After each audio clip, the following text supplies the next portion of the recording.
Hello दोस्तों, आपका फिर से एक बार स्वागत है इस मंच पर। कल हमने सीखा बटन लगाना, आज हम सीखेंगे काज बनाना।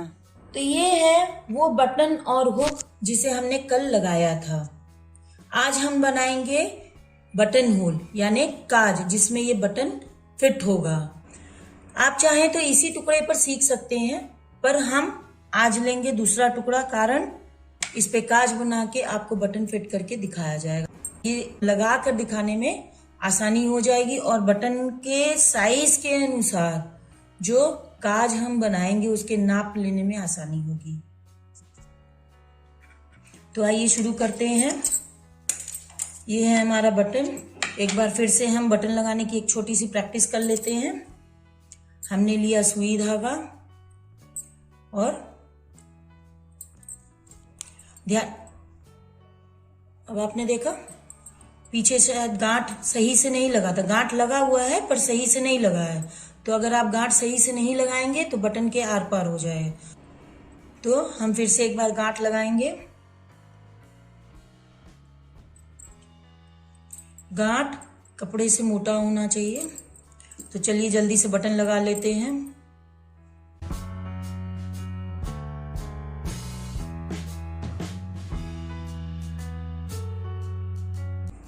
तो ये देखिए हमारा बटन लग चुका है। अब हम बनाएंगे इसका बटन होल। तो बटन होल बनाने के लिए सबसे पहले चीज हमें ध्यान रखनी है कि कपड़े को बराबर से फोल्ड करेंगे ताकि बटन की साइज ली जा सके। और फिर कपड़े को मोड़कर आप देख सकते हैं कि आधा बटन दिख रहा है। इस बटन के बराबर में हम निशान लगाएंगे। तो ये हो गई है हमारे बटन के नाप की काज। और अब हम इसे काटेंगे। काटने के लिए इसे बराबर से फोल्ड करेंगे और एक छोटा सा कट लगाएंगे। ध्यान रहे कट ज्यादा बड़ा नहीं होना चाहिए। तो आप देख सकते हैं ये होल हो गया है। आप चाहे तो बटन डाल के उसमें एक बार चेक भी कर सकते हैं। बटन देखिए अलग नहीं होना चाहिए। तो हमारा बटन होल साइज सही है। अब हम करेंगे इसकी सिलाई। तो हमने काज की मार्किंग कर ली है। अब इस काज की हम करेंगे सिलाई। अब इसकी सिलाई की क्यों ज़रूरत है, आप देख सकते हैं कि यहाँ पर कई धागे उधड़े हुए दिख रहे हैं। तो इन धागों में बटन फंस सकता है। जैसे कि अभी आपने थोड़ी देर पहले देखा होगा कि जब हम बटन खोल रहे थे तो धागे में फंस गया था। तो एक उसलिए, और दूसरी चीज़ इसके एजेस जो इसके किनारे हैं उसमें सफाई आ जाए, मजबूती आ जाए। अब जैसे बटन लगाएंगे बार बार लगाने खोलने पर क्या होगा कि ये छेद बढ़ता जाएगा, कपड़ा फटता जाएगा। तो कपड़ा ना फटे, इसका छेद बड़ा ना हो, इसीलिए भी इस छेद को मजबूती प्रदान करने के लिए हम इसकी सिलाई करते हैं। अब काज की सिलाई करने के लिए भी हम इसकी सिलाई ऊपर से शुरू करेंगे। कारण जब हम बटन लगाएंगे तो बटन आपका पीछे की तरफ आएगा और काज का ये हिस्सा दिखेगा, जो पीछे का हिस्सा है वो दिखेगा। तो इसलिए हम काज की सिलाई भी ऊपर से करेंगे। तो हम करेंगे थोड़ा सा कपड़ा, जहाँ पे छेद खत्म हो रहा है ठीक उसके बगल में हम थोड़ा सा कपड़ा लेके छेद के आर पार इस तरह से सुई निकाल लेंगे और फिर इस छेद में जाएंगे। आप ये देखिए छेद है, आप यहाँ पर देख सकते हैं ये छेद है। इस छेद में जाएंगे और जहाँ पे हमने धागा निकाला था उसी की सीध में आप चाहें तो इस पर निशान भी लगा सकते हैं कि आपको कितना दूरी सिलना है।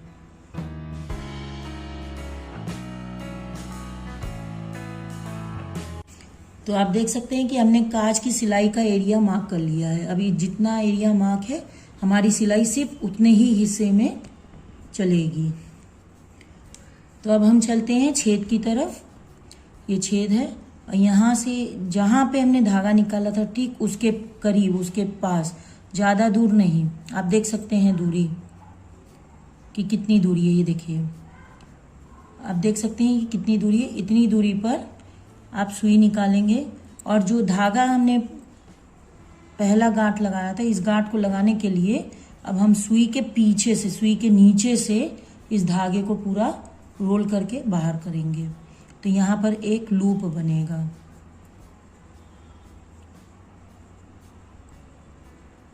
इसे आप देख सकते हैं, ये लूप बना है। इस लूप को हम नीचे की तरफ लाएंगे। जो गांठ लगेंगी, गांठें नीचे की तरफ लगेंगी। ठीक इसी तरह से हम दूसरा टाका लेंगे। ध्यान रखिएगा कि जहां आपने निशान लगाया है वहीं पे होगा। और फिर हम सुई के नीचे से रोल करके इसको गांठ लगाएंगे। ये एक लूप तैयार होगा। जब आप इसको करेंगे तो एक लूप तैयार होगा। ये तो आप देख सकते हैं, ये एक लूप तैयार हुआ है सीख की तरह से। अब इस लूप को हम नीचे करेंगे और धागा खींचेंगे तो आप देख सकते हैं कि यहाँ पर गांठ लग रहा है नीचे। इसी तरह से हम पूरी सिलाई करेंगे।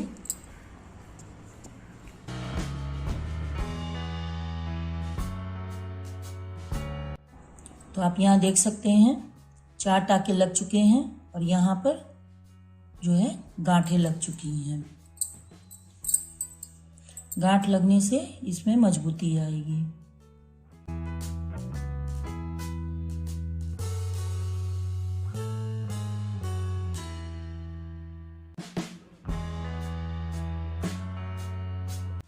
चूंकि हम उसी चीज को बार बार दोहरा रहे हैं, तो आप चाहें तो एक तो प्रक्रिया ये है कि आप धागे को ऊपर रखिए। हमेशा आपका धागा ऊपर होना चाहिए। और जब आप सुई निकाल रहे हैं तो इसको पीछे से बार बार लेने की जरूरत नहीं है। आपकी ये लूप है ऊपर ही रहेगी। आप इसे उसी तरह खींच भी सकते हैं। अंत में वो लूप का धागा नीचे आएगा। और चूंकि आप बार बार गोल कर रहे हैं तो हो सकता है कि उसमें गांठें पड़नी शुरू हो जाए, तो थोड़ा सा सुई को रोल कर लीजिए।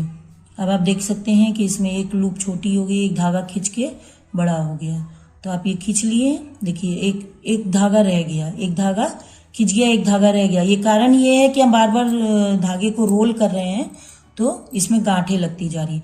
आप इसको हल्का सा खींच दीजिए तो ये लूप बाहर आ जाएगा। देखिए ये आपका बाहर आ गया। तो इसको सीधा करने का एक तरीका, आप देखिए यहाँ पे गांठें लगी हैं, आप देख सकते हैं ये पूरा धागा रोल हो गया है। तो इसको आप पूरा सुई तक खींचिए। अब ये आपका धागा पूरा सीधा हो गया है। आप देख सकते हैं ये धागा पूरा सीधा हो गया है।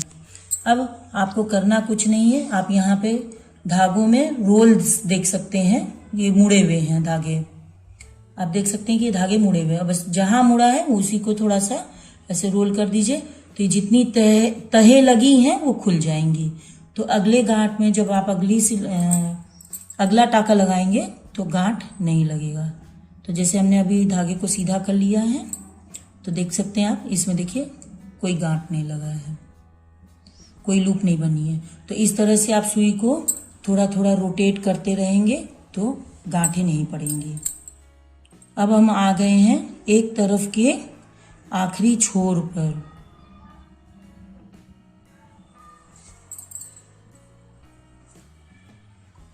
देखिए गलती से छूट गया था, तो अब हमको इस लूप में ये पहनाना होगा। तो ये आ गए हम एक छोर पे। अब आप देख सकते हैं यहाँ धागा टाका, यहाँ कपड़े की कटाई खत्म हो गई है। अब हम फिर से ये ऊपर लेंगे धागे को और नीचे की तरफ से, देखिए ये ऊपर की मार्किंग थी, ये नीचे की मार्किंग है। नीचे की मार्किंग से ऊपर के मार्किंग तक हम कपड़ा लेंगे।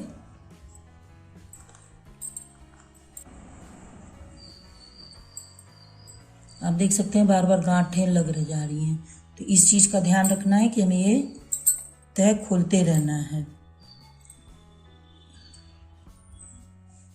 इसमें आप देख सकते हैं कि कितनी जबरदस्त गांठें लगे हैं। तो अब हम इसको सुई को रोल कर देंगे तो आप देख सकते हैं, देखिए तहें खुल रही हैं। अब धागा आपका पूरी तरह से सीधा हो गया। अब जहाँ पे हमने छोर पर पहला गांठ लिया था ऊपर से नीचे, वहां पे हम 2 टाके और लगाएंगे, एकदम पास 2 टाके और लगाएंगे। अब हम इसका लूप रखेंगे नीचे, क्योंकि हम घुमाएंगे अब तो इसका लूप रहेगा नीचे। ये है यहाँ पे। अब हम अपने कपड़े को घुमाएंगे और ठीक जैसे पहले साइड सिले थे उसी तरह से यहाँ पर भी हम सिलाई करेंगे।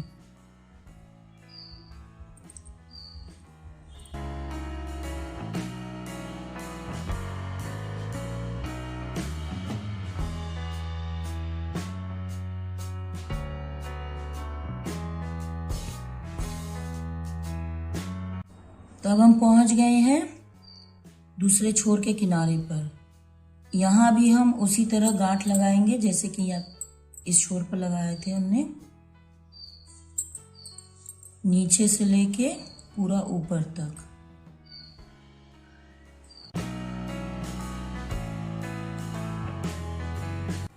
तो अब आप देख सकते हैं दोनों छेद का मुंह पूरी तरह से पक्का हो गया और सील हो गया है, और ये हो गया है आपका काज का हिस्सा। अब हम लगाएंगे गांठ।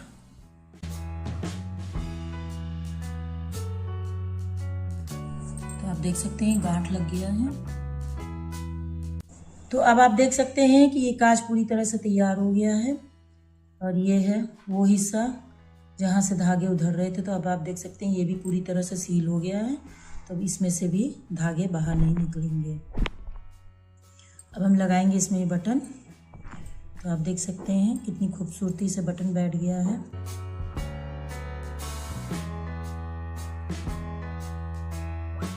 देख सकते हैं कि पूरा अच्छे से बटन बैठ गया, पूरे साइज का है, न छोटा है न बड़ा है।